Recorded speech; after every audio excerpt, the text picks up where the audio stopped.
Maintenant, abordons une autre chose concernant ce témoignage. Et sur cette montagne est anéanti le voile qui est sur tous les épaules, la couverture qui couvre toutes les nations. Il engloutit la mort pour toujours. Ésaïe 25, 7, 8. Sur cette montagne Sion, le témoignage est pour le triomphe complet du Seigneur sur la mort, le témoignage d'une vie qui vainc la mort. Cela procède de son absolu Seigneur, oui. C'est une partie de cela. Mais elle se manifestera là où le Seigneur obtiendra le peuple de Sion. Et vous aurez un témoignage de vie inhabituel. La chose que nous devons toujours considérer, c'est que si vous obtenez un peuple qui soit entré dans ce que Sion signifie, en parvenant à la plus pleine pensée que Dieu possède en son Fils, vous trouvez la vie. Oh, je vous dis que je chéris cet aspect du témoignage très chèrement, immensément.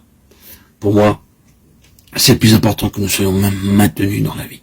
Pas simplement des gens qui ont un enseignement spécifique, une certaine lumière concernant la vérité, mais qui peut-être sont aussi morts que l'on peut l'être.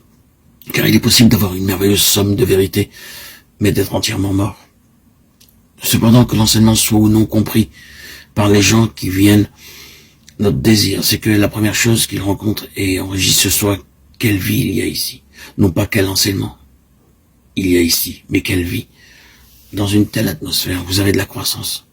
Vous vous trouvez vous-même revitalisé. Oui, la mort a été engloutie. C'est cela le témoignage. C'est une partie du témoignage pour Israël.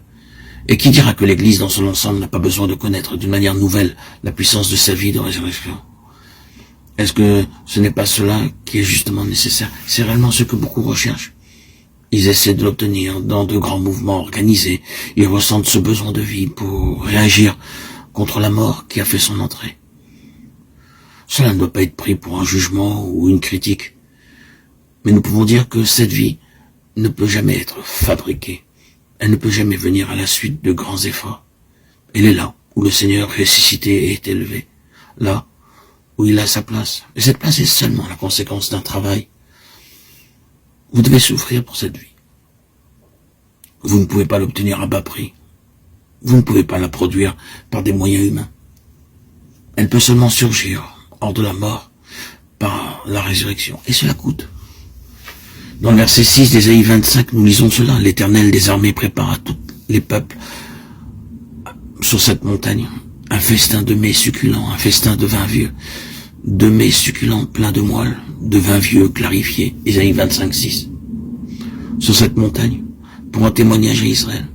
Là, il y a de riches provisions. Si le Seigneur obtient un peuple réellement selon sa pleine pensée, ce ne sera pas un peuple qui subsistera simplement avec un régime de famine, à peine capable de joindre les deux bouts, essayant juste de survivre spirituellement sans avoir rien à donner. Oh oui, la situation est celle-là dans beaucoup d'endroits.